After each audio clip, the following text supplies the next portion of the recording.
Jai Radha Madhava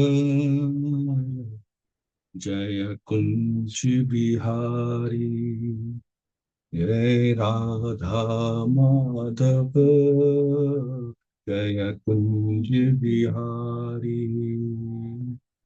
Gopijana Vallabha Jaya Giravardhari Gopijana Vallabha Jaya Giravardhari Yashodanandan Vrajjana Ranjana Yashodanandan Vrajjana Ranjana Yamuna Tiravanchari Ye Radha Madhava Jaya Kunj Bihari Ye Radha Madhava Jaya Kunj Bihari Hare Krishna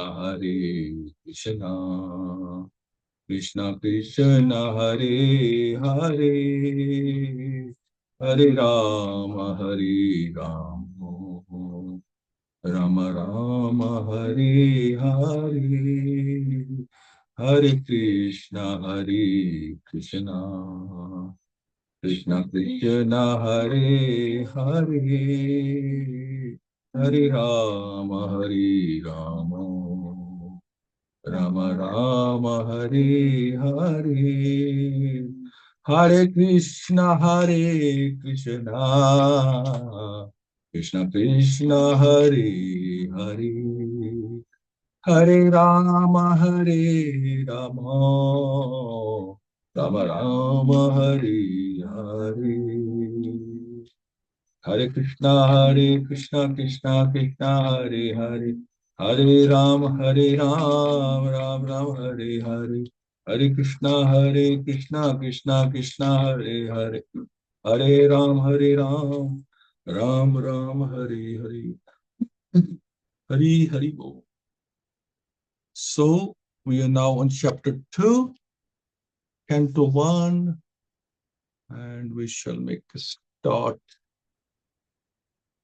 Let's share the screen first of all. And hope, yes, I think we were right for the time. I hope everybody can see.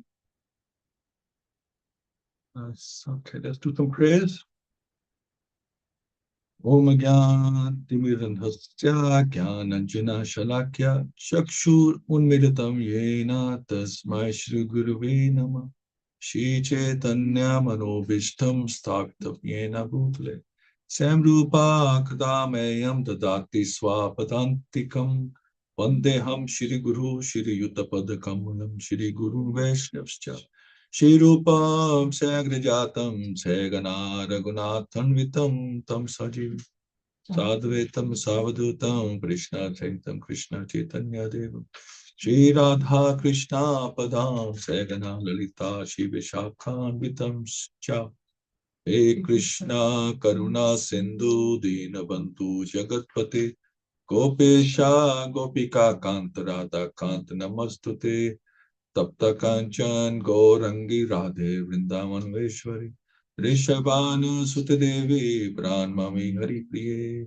Vancha Kalpatu Brihishcha Kirpa Sindhu Vacha Patitano Pavnebhyo Vaishnavyo Namo Nama Jai Shri Krishna Chaitanya Prabhu Nityananda Shri Advaita Gadadhara Shri Vasti Go Bhakta Vrinda Hare Krishna, Krishna Krishna, Hare Hare, Hare Rama, Rama Rama, Hare Hare.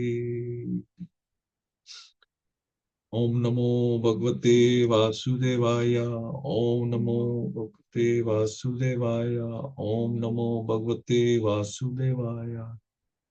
Mukham Kroti Vachalam Pangum Lagyate Gurim Yat Kirpa Tamunde Shri Gurundin Taranam Brahmananda Madhvam Shri Chaitanya Ishram Hari Om Tassat Naram Namaskritya Naram Cheva Naruttamam Devim Saraswatya Samtato Jemadiriyat Establish up to ratio Nityam Bhagavad-Sevayā Bhagavati Uttam Shloke Bhakti Bhavati Nestiki Hare Krishna. So, first shloka, chapter 2. Vyasuvacha iti samparshna samaristo viparanam romaharshanahi prati puja vachastesham praptum pachakrame. So Vyasa Vacha, Vyasa said, iti, thus, samparshan, perfect inquiries, samhrishta, perfectly satisfied, pranam, of the sage is there, Roma Harshani, he, means the son of Roma Harshan, namely Uga Sharva. So the Kali Sutta, Roma Harshan was also Sutta, but his name was Ugra Sharva. Prati Puja, after thanking them, Vacha, words, Tesham, they, Pravaktum, to reply to them, Upa Chakrame, attempted. So, Vyasa Vacha iti samparshna samaristo viparanam romaharshini prati puja vachas tesham pravtum upa chakrame. So, Ugra Sharva Sutta Goswami, the son of Roma Harshan, being fully satisfied by the perfect questions of the Brahmanas, thanked them and thus attempted to reply. So the purports by Srila Prabhupada just here says, the sages of Naimisharanya asked Sutta Goswami 6 questions, and so he's asking them one by one. And it's mentioned that they are perfect questions, and we'll find out soon how they are perfect, so we can discuss that. So the background to this was really that the sages were doubtful whether the efforts, even like 1,000-year sacrifice, fire sacrifices, whether it be enough against the material energy, against the forthcoming Kali, would that be enough? So when Sutta Goswami arrived at Naimisharanya, they told him that we're really worried that we're not sure whether we're doing enough. And he says, don't worry, I have met my spiritual master, Shukdev Goswami, although he's a lot younger than him. He's just a young lad, teenager.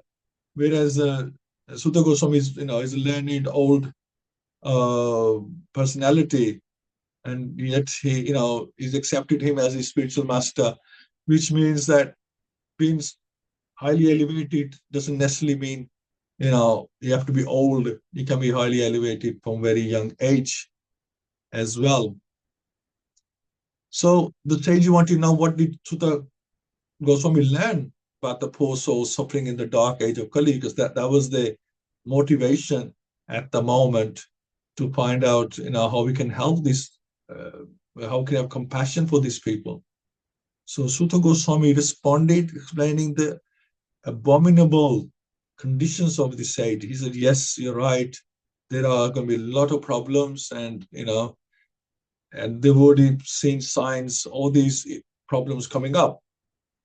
So some of the examples he gives, like animals will be slaughtered mercilessly, children remain, and they will be neglected and abused. Neighbor will hate their neighbors. Don't we know that as well? The earth's fertility will gradually reduce, and there will be no rain. Rice, wheat, milk, sugar, and other staple foods will eventually disappear. At the end of Kali Yuga, if a person lives for 20 to 30 years, that'd be considered old. That'd be like a lot. You can survive that, that far, 20 to 30 years. So people will be foolish and easily cheated by false religious teachers. So I guess there'll still be religion there, but it'll be like just what's called dong, as they say, pseudo religions will be there. They will be persecuted and overtaxed by the government, which we're already getting anyway. So much so that, giving up hearth and home, they will run to the forest and hills in disappointment and confusion. In the end, mothers will eat their own children. That will get that bad. So we didn't get out in the Satyug. We didn't get out in the Treta Yuga. We didn't get out in the Dwapar Yuga. But now in Kali Yuga, we don't get out of here. Things are going to get really rough for everyone. Things are going to get really rough. Look, how many lifetimes we've had. And I'm talking about just one cycle of yuga. Brahma's day is 1,000 cycles of these 4 yugas. And we don't know how long we've been here, how many days of Brahma we have spent here on this rehab. And we haven't managed to get out. This is the irony. We think ourselves very smart and we think we know everything and we think we know better. Somebody wants to argue with us or tell us instructions, say, look, it's all right, I know what I'm doing, I know what to do, but we're still here. So, and I'm talking about myself, that it's really shameful when you think about it, that we had the best opportunities in the other ages.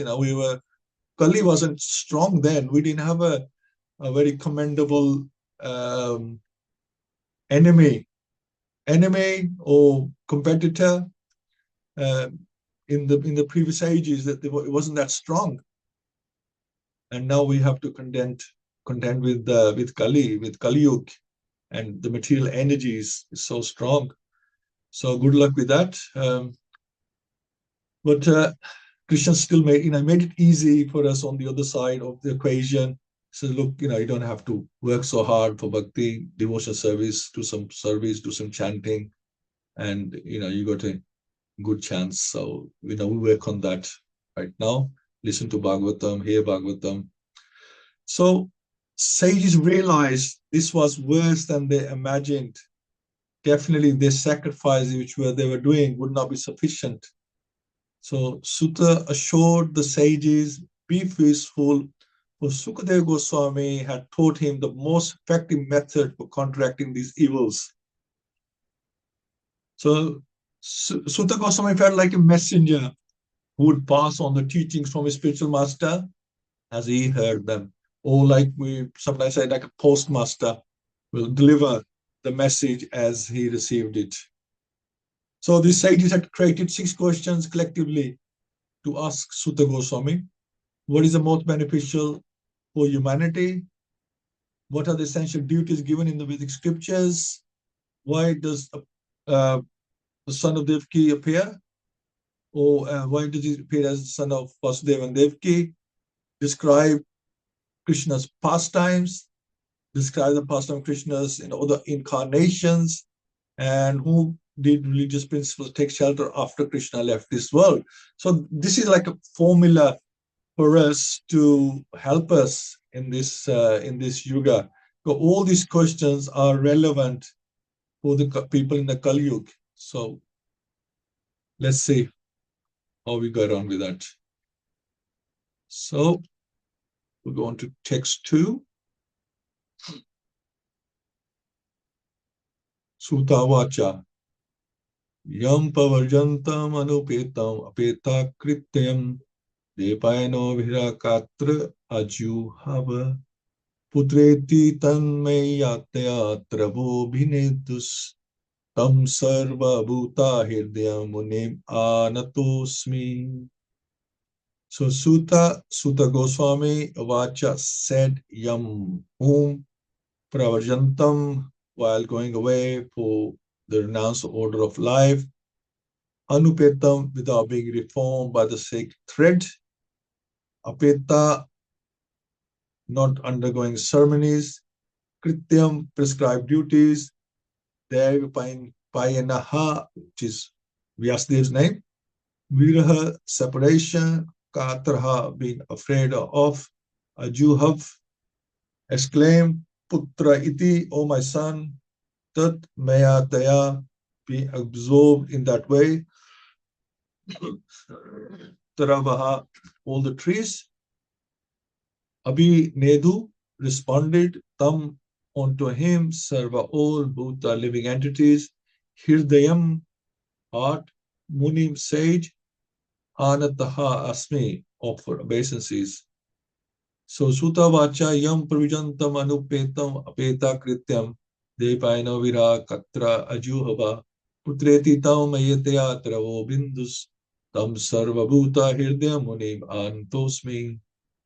So Srila Super Goswami said, let me offer my respectful obeisances unto that great sage Shukadeva Goswami, who can enter the hearts of all, when he went away to take up the renounced order of life, leaving home without undergoing reformation by the sacred thread or the ceremonies observed by the higher castes. His father, Vyasadeva, fearing separation from him, cried out, O my son, indeed only the trees which were absorbed in the same feeling of separation echoed in response to the bereaved father. So Srila Prabhupada explains in his purport, the institution of Varna and Ashrama prescribes many regulative duties to be observed by its followers.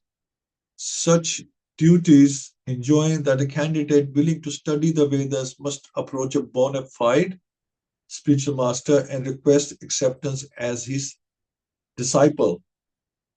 The sacred thread is the sign of those who are competent to study the Vedas from the Acharya or the bona fide spiritual master. Sri Shukadeva Goswami did not undergo such purificatory ceremonies because he was liberated soul from his very birth. So this sacred thread is considered important, and in a way it can be a sign that you are competent or you are serious in your bhakti, but it's not obligation. It doesn't make you any lower or higher in that way. It can be a liberated soul, you can be a realized soul without having a thread as well. So generally, a man is born as an ordinary being, and by the purificatory processes, he's born for the second time. So twice born, Dvija Brahman, when he sees a new light and seeks direction for spiritual progress, he approaches a spiritual master for instruction in the Vedas. The spiritual master accepts only the sincere inquirer as his disciple. Yeah, you have to be sincere. Like, we don't waste each other's time. The spiritual master doesn't want to waste the time of the disciple, and the disciple is not to waste the time of the spiritual master. They must be both enthusiastic to hear and speak, and gives him the sacred thread. In this way, a man becomes twice born or a Dvija. After qualifying as a Dvij, one may study the Vedas, and after becoming well versed in the Vedas, one becomes a Vipra or a qualified Brahman. Thus realizes the absolute and makes further progress in spiritual life until he reaches the Vaishnav stage. So Vaishnav is considered higher than a Brahman, because Brahmans, they can be just believing in the impersonal Brahman as well. They don't necessarily believe in the personality of Godhead. They can also believe in the impersonal form of the Lord as well. And plus, once you got the qualities of a Brahman, when you have all the qualities, because you become a Brahman, then you still need to work on the qualities. When you have got the qualities, then you become a devotee. The Vaishnava stage is the postgraduate status of a Brahman. So here we are. When you have qualified properly as a Brahman, then you're considered a Vaishnava.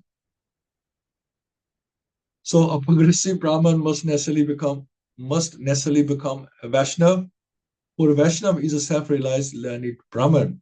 So when you elevate it Brahman, then you become a Vaishnava. So we say we are Vaishnavas, we are devotees, but we are working towards it. So Srila Shukadeva Goswami was a Vaishnava from the beginning. Therefore, there was no need for him to undergo all the processes of Varnashrama institution. Ultimately, the aim of Varnashrama Dharma is to turn a crude man into a pure devotee of the Lord. or a Vaishnav. Anyone, therefore, who becomes a Vaishnav, accepted by the first class Vaishnav or Uttamadhikari Vaishnav, is already considered a Brahman. So if you're a Vaishnav, then you're automatically a Brahman. That was my point earlier on. Regardless of his birth or past deeds. Sri Chaitanya Mahaprabhu accepted this principle and recognized Srila Haridas Thakur as the Acharya of the holy name. Although Thakur Haridas appeared in a Mohammedan family. In conclusion, Sri Shukadev Swami was born a Vaishnav and therefore Brahmanism was included in him. And you notice that Srila Prabhupada, in his purports, he's taken examples from Bhagavad-Gita, he's taken shlokas from Bhagavad-Gita, and he also takes examples from the Chaitanya Charitamrita as well, personalities from there in the Srimad Bhagavatam. He's like, he's backed up what he's saying from these two other scriptures. And then you might find the same thing in those scriptures, that there be examples from here in the Chaitanya Charitamrita. There are a lot of examples of the Srimad Bhagavatam, examples given in there to back up the statements. So it's so nice. They're like intertwined together. He didn't have to go under any ceremonies. Any low-born person, be he a Krit, Puna, Andhra, Pulinda, Polaksh, Abira, or Sumba, Yavan, Khas, or even lower, can be delivered to the highest transcendental position by the mercy of Vaishnavas. Srila Shukadev Goswami was the spiritual master of Sri Sutta Goswami, who therefore offers his respectful obeisances unto Srila Shukadev Goswami before he begins his answers to the questions of the sages at Naimishranya. So Sutta Goswami is remembering his spiritual master. That is the etiquette. You remember your spiritual master when you're going to speak, and you glorify your spiritual master, because at the end of the day, you are going to speak what you learned from your spiritual master. You can't speak any more than that, because that's all you know, what your spiritual master taught you. And now you're going to use that knowledge and pass it on. So you glorify and you remember your spiritual master for that reason. So this verse 2, so we close to Sutta Goswami now answering the sages' 6 questions. And very especially, as I mentioned, that he remembers his Guru and pay obeisances to Guru, like, you inquire submissively, give service to the Guru, and get his blessings that way. So you can learn, if you want to learn from a Guru, you have to be submissive about it and make sure, he's given his blessings to you to use that information and pass it on to other people. So even like Lord Krishna, we're talking about the Brahmins here, first of all, that a Vaishnava is higher than a Brahman. After becoming advanced in spirituality, a Brahman becomes a Vaishnava. So Lord Krishna glorifies the Brahmanas. He eats through their mouth. So just think how high the Vaishnavas are. Even the Brahmanas are glorified by the Lord. He eats through their mouth. To feed Krishna, you feed the Brahmins. You invite the Brahmins to your house on occasion. Or maybe you bought a new house or something. Or there's some other ceremony going on, and you invite the Brahmins to your house, and then you feed them like that, and you're feeding Krishna himself. And Krishna takes care of them and protects them. And this is the shloka namo brahmana divaya go brahmana hitaya cha jagaditaya krishnaya govindai namo namaha. So, which means, let me offer my respectful obeisance unto Lord Krishna, who is the worshipful deity for all Brahmanical men, who is the well-wisher of the cows and Brahmins. So the cows and Brahmins are considered very high, and who is always benefiting the whole world. I offer my repeated obeisances to the personal Godhead known as Krishna and Govinda. And this is from the Vishnu Puran.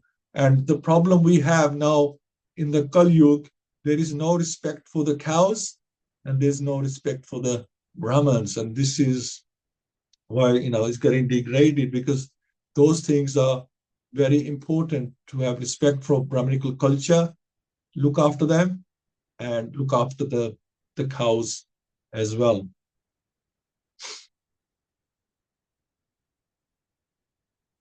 So Sukadeva Goswami was already a Vaishnav. He didn't go through the purificatory process, as is mentioned. So it's like having the qualities of a Brahman that makes you one, not due to birth.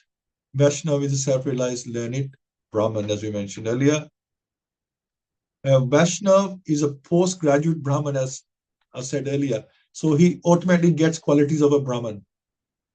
And there's a shloka 1842 to back that up. Shamodamas tapa shocham shantir ajivam evacha jnanam vijnanam astikyam brahma karma sabbajam.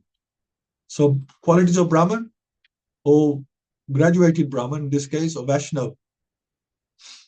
Qualities of Vaishnav is peaceful, is self-control, austerity, he does austerity, he has purity, he has tolerance, he has honesty, he has knowledge, wisdom, and religiousness. These are the necessary qualities by which the Brahmins at the postgraduate level work. Shamo damas tapa shocham shanti ajvam evacha jnanam vijnanam astikyam brahma karam subhavajam. These are the qualities of a highly qualified Brahman or a Vaishnava. Excuse me. So this verse we'll be discussing about, we started talking about Shukadeva Goswami, because after all, he's the one who recites the Srimad Bhagavatam. So we want to know a little bit about Shukadeva Goswami. And like this, we'll be talking about Vyasdev, we'll be talking about Narada Muni, Vidur, we'll be talking about so many personalities. But right now, excuse me, we want to talk about Shukadeva Goswami and how he appeared.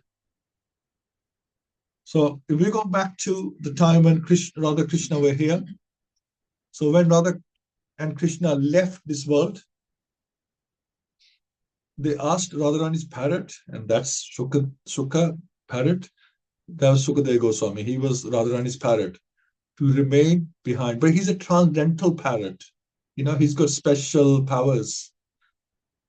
He didn't want to stay because obviously he wants to go back with his family, with Radha and Krishna. He wants to go back with them, especially Radharani, because he's so attached to Radharani.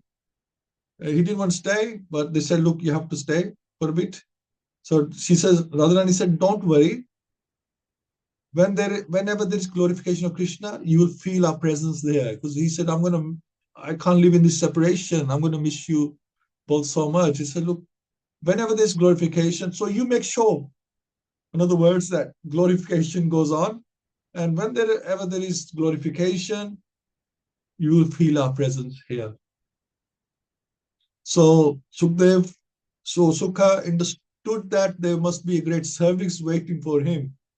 So this is the thing, if you are given an instruction by high authority, then something, that means that there's something good coming up. There's some service which will be good for you is on its way. So he stayed behind. So Sukha, the transcendental parrot, flew across the universe to find where Krishna was being glorified. So he's like searching, he's like siphoning, where can I find people who are glorifying Krishna, Radha and Krishna. So he's flying around the universe trying to find these people. And then one day, he flew past Mount Kailash. And who lives there? Lord Shiva. He heard Lord Shiva with his eyes closed, narrating Srimad Bhagavatam to Mother Parvati. I mean, what better situation than this? And he's like really excited. Wow, this is really exciting. Lord Shiva is reciting narrating Srimad Bhagavatam to Mother Parvati. So Mother Parvati was sitting and listening, opposite Lord Shiva. So Shuka came nearer so he could hear and sat on the branch and also starting hearing Srimad Bhagavatam. Then he could feel the presence of Radha and Krishna.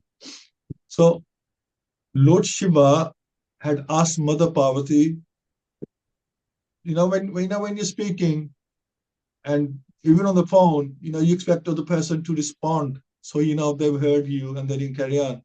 So he said to Mother Parvati, when I'm reciting, I'm going to be like must. And when I'm reciting Bhagavatam, you can, you say Hanji, Hanji, say, So I know that you're listening, and then I'll continue because this is going to be like a long lesson to show that she was awake and listening. So this was going on, in the late hours. So what happened? Mother Parvati was listening and listening and listening, and suddenly she fell asleep. And Sukha, the transcendental parrot, he saw that, oh no, now Mother Parvati is falling asleep and there's going to be no, So he didn't want the nation to stop. Like he really had, a lot of stamina for hearing the glories of the Lord. He didn't want to stop. So he thought, I'll just carry on doing. So Lord Shiva is reciting and he's going, So he's responding in place of Mother Parvati. And Lord Shiva thinking, Parvati is saying, So, well, when Lord Shiva ended the Srimad Bhagavatam, he opened his eyes and saw Parvati fast asleep. So he thought to himself, hold on a minute. So who's been going, what's going on? So when he saw the parrot on the branch, and then Sukha realized, oh, I've been caught. So he flew off really fast, and Lord Shiva chased him with his trident because, he didn't have permission to be there. So, and at that time, we are so blessed by Krishna that we have, and by Srila Prabhupada, especially because without his translations, we would have never got Srimad Bhagavatam. We don't understand Sanskrit that well. And at that time, it's explained that only the exalted sages were allowed to hear Srimad Bhagavatam. It was not for everyone, only for the exalted sages. And this unknown parrot had been listening without permission. What's going on? So he must be killed, Lord Shiva thought. This is an intruder. He's been overhearing our conversation. He must be killed. So Lord Shiva chased him across the universe. So Shuka flew across Badrika Ashram and he saw Vyasadeva, who was narrating the Srimad Bhagavatam to his wife. So again, now Vyasadeva is narrating Srimad Bhagavatam to his wife, and at one point, his wife yawned. And what happened? Sukha quickly, because he was transcendental, he became really minute and he went into her mouth. He took the opportunity, he started listening to Bhagavatam, and then he saw, the wife of Vyasadeva, his mother-to-be, and he entered her mouth.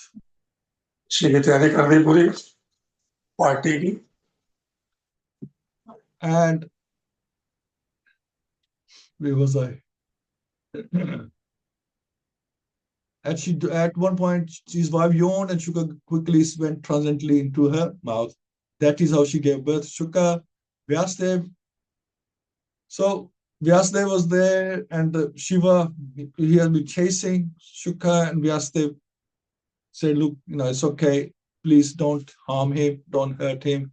It's okay. I will take responsibility of this parrot. Please don't harm him. And he pacified Lord Shiva not to kill Sukha. And so Lord Shiva left. So then Shuka, he had entered the womb of the wife of Vyasadeva, his mother, for 16 years, as we know. He didn't want to come out. He was hiding. Maybe he was hiding as well that Lord Shiva is after him, but he was hiding because he didn't want to come out in the human form with his this material energy. What's happening in the Kali Yuga. He wanted to remain liberated. He didn't want to be conditioned by this material energy. So he was calling Krishna for help. Please, what have I got myself into? You see, like, I'm in a very dangerous situation here. And like, we think the same thing. Like, Krishna, why did you send us here? What big mistake did we do? How big was our mistake that you had to get rid of us? And it's a good job that we have forgotten our situation in a way, because we'll be traumatized now, having left Krishna's abode. We'll be traumatized now if we could like remember everything, and like 1 minute we are there with all the devotees and Lord Krishna, and then we are here in the material world. We'll be traumatized. So it's a good job. At least forgotten for a while. So Krishna said, look, don't worry, you are already liberated. So, Sukha is really scared that whatever I got myself into. Krishna said, look, don't worry, you're already liberated. You will never get entangled. So don't worry about that. So reluctantly, Sukha Swami, after 16 years, he came out and he ran towards the forest and hid in the forest. And like Vyasadeva and his disciples were chasing him, trying to, bring him back. But, he was hiding and they couldn't find him. So, but they knew that he loves Srimad Bhagavatam. That's what got him into trouble in the first place. He went to Lord Shiva, he listened to Srimad Bhagavatam. He came to Vyasadeva to listen to Srimad Bhagavatam. So he loves Bhagavatam. So let's recite some verses from Canto 10. And, he'll surely come. And that's exactly what happened. He was like listening to the shlokas from Canto 10. And he came out to listen to more. And the disciples told him that if you come with us, come back with us, there's a lot more of these verses. You'll love them. Please come back with us. And you can listen from your father. He knows everything and he can tell you about the whole Bhagavatam and you can listen to your heart's content. So Sukadeva Swami came back and then he had this service of reciting Srimad Bhagavatam to Maharaj Parikshit. And then in that way, Sutta Goswami heard it. And then now we are talking about it. So our Deepak Prabhu was talking about vision on one occasion, that the sages had a vision. So obviously, if the sages have vision, the Lord, Radha and Krishna, they had a vision that who can recite more sweetly than Shukadeva Goswami. We are going to give this Bhagavatam now to Kali Yuga is approaching. It's not just the sages will have access to it. The whole of humanity will have access to Srimad Bhagavatam if they so want it. But there's many of us, we don't even know. We haven't tasted the fruit, so we don't know the taste, how sweet it is. And best thing is, the more we eat it, the sweeter it seems to get. And so everybody needs to take a bite of this ripened fruit and taste the sweetness that has come from the lotus mouth of Sukadeva Goswami, and which has made it even sweeter. So thank you so much. I hope you enjoyed the pastime. I think it's wonderful, and love to hear from you. Right, let's see who we have. So we have Pundikaksh Prabhu. Pundikaksh Prabhu, would you like to make a start? Hare Krishna, Prabhuji, and Hare Krishna, everyone. All glories to Srila Prabhupada. So much nice purports, and you explained very nicely, Prabhuji, including the The pastime of Srila Sukadeva Goswami. Very nice. So as Krishna explained in Bhagavad-Gita that always remember me. If you can't do that, then follow the regulative principles, but in the guidance of a spiritual master.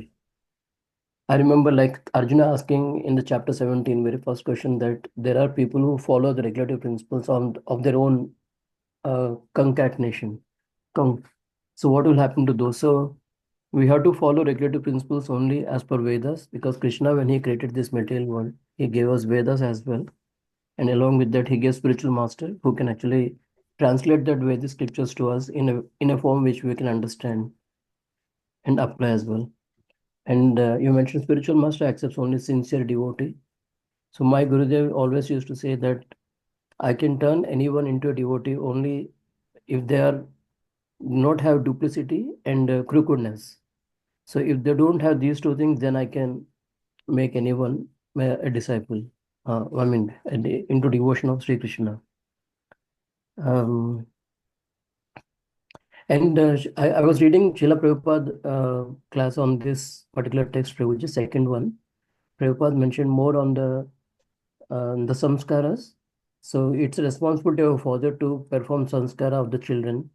So there are thus with the samskara, like 10 samskaras. In first one is Garbhadan samskara, where they in the earlier days they used to do Garbhadan samskara so that they can invoke the right soul with right consciousness, and the child come out with good consciousness, spiritual consciousness. And we also do this samskara of like naming ceremony. We also perform thread ceremony. Even in our thing also we perform thread ceremony. But I never know what is the purpose of having a thread ceremony. Even when my thread ceremony happened also, I don't know why that is being happened. I thought it's only one thing which should happen before getting married. But Srila Prabhupada purports say that these all samskaras are meant for elevating one in spiritually. So you'll have a guru, he will give you a mantra and you chant that mantra, and through which you can connect to the Supreme Lord.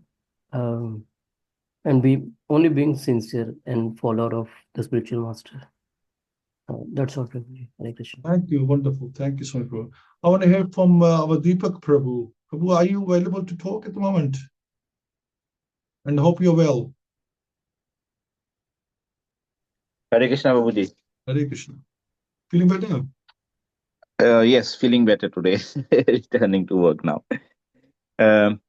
So very nice verses, Prabhuji. I particularly like. So if you look, I was thinking while you were obviously reciting the verses and the way that the Bhagavatam has been laid down. So first of all, it has established why Krishna is supreme in the first chapter. Then it has established why Bhagavatam is supreme, and then it has established the relationship between Bhagavatam and us, and then obviously the most six important questions by the sages. And in this chapter, obviously, we live in a material world, and we might think, why did obviously Shukadev was qualified to sit on the Vyas Peeth.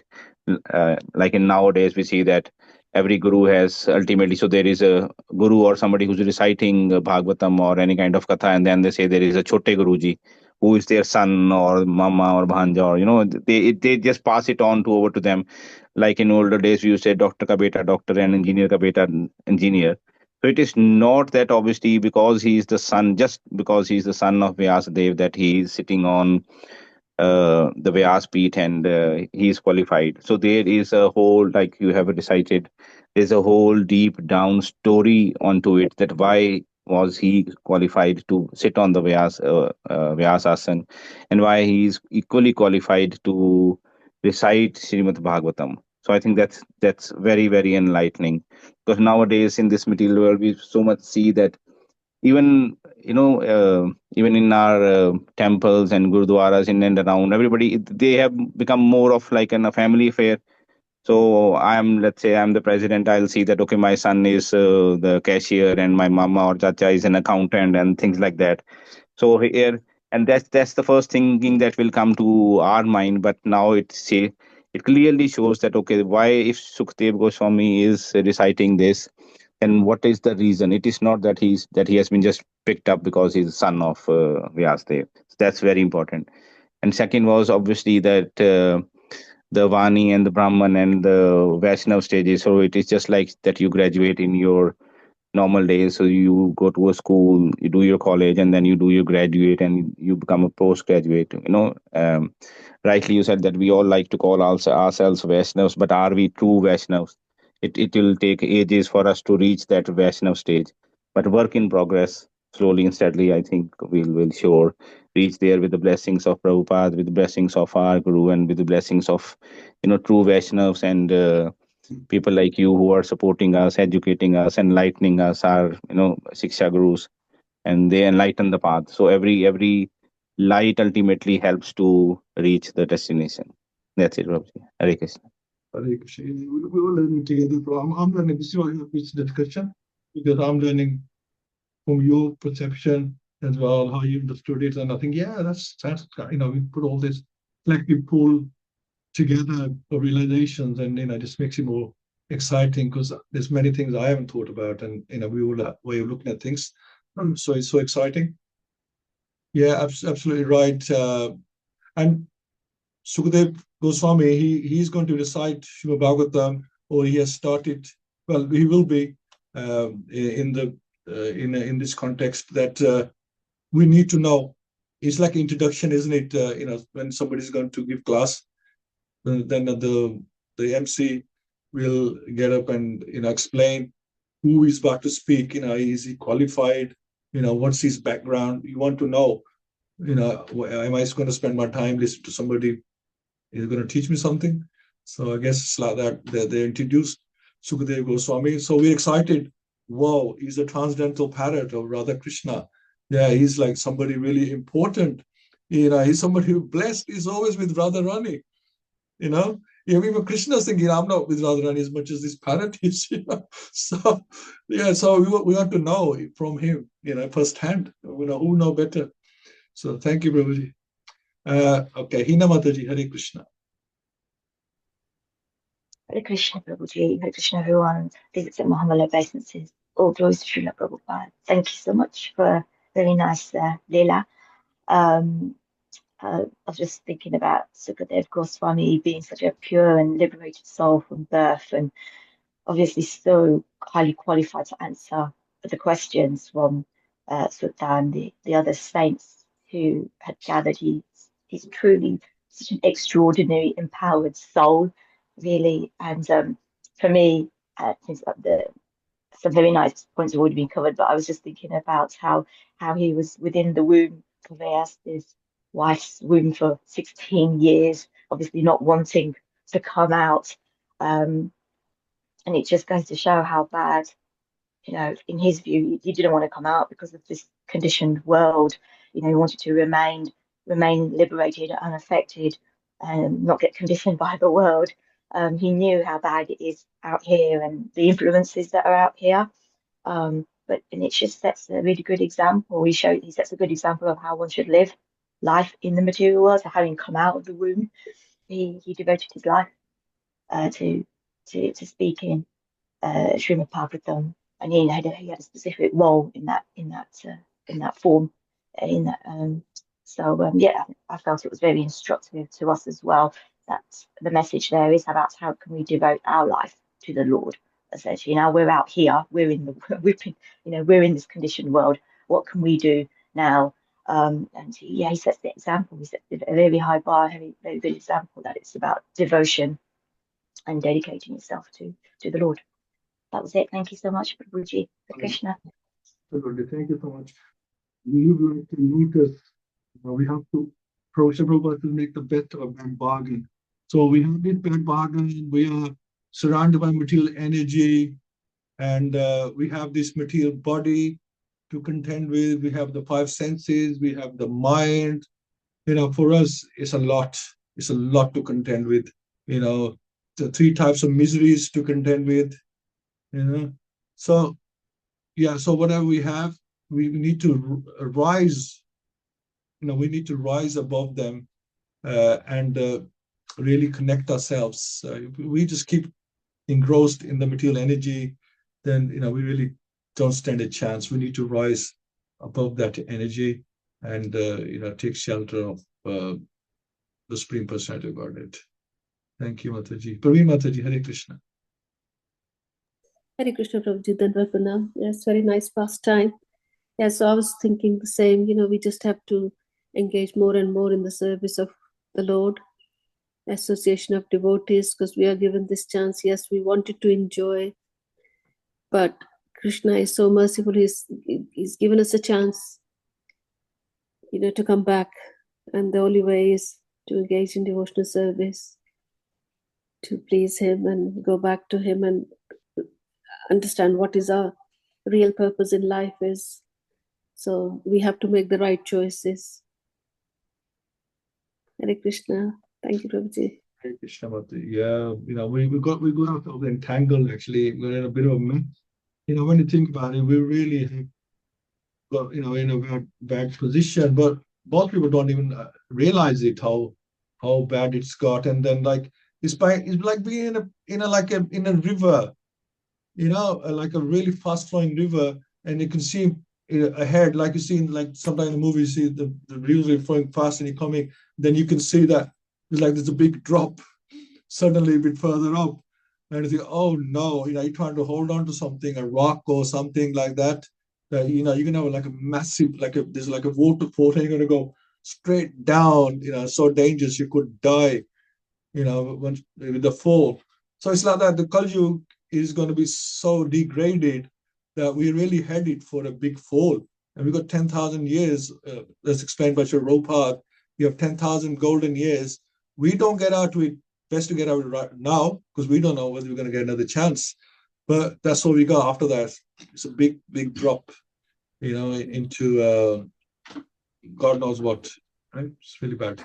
Yeah, Prabhuji, I've got a question. It was coming in my mind that sages, they performed the yoga for 1,000 years, but still, we are in the beginning of Kali Yuga and the things are so bad.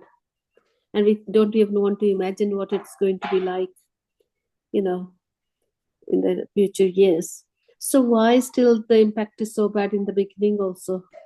Because the things we're listening, we're hearing. Sorry. Sorry, Prabhuji. Sorry, can't hear. Can you hear me, Prabhuji? I don't know what's happened to this now. Narayan, your voice is not clear. Yeah. Can you hear me now? Something is changed at your It's not clear. Or it must be connection. It's better now. Yes. Okay. Right. So what's the question, Mataji? Despite the sages that did the yajna, but still, the Kali Yuga, we are seeing how bad things are already. And this is the only beginning. So why, the things have got so bad, or would have been worse than this if the sages haven't done the yajna? I'm not saying why doing the yoga, why things go so degraded. Yes, yes. Yeah, because in this yuga, the yajnas really don't work. Yeah. The yajnas were for the previous yugas. Right?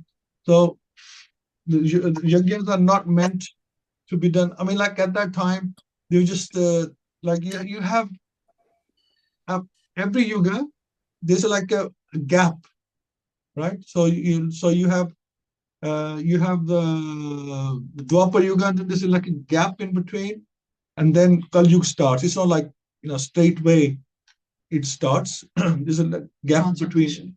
Transition period. Yeah, there's a transition period. Is it a gap or is it an overlap then? Yeah, like Mataji said, transition period. I think we are in Kali Yuga now, proper Kali Yuga. Yeah, now we're definitely in Kali Yuga now. Just that time, there was transition period. And the material energy is at its most strong.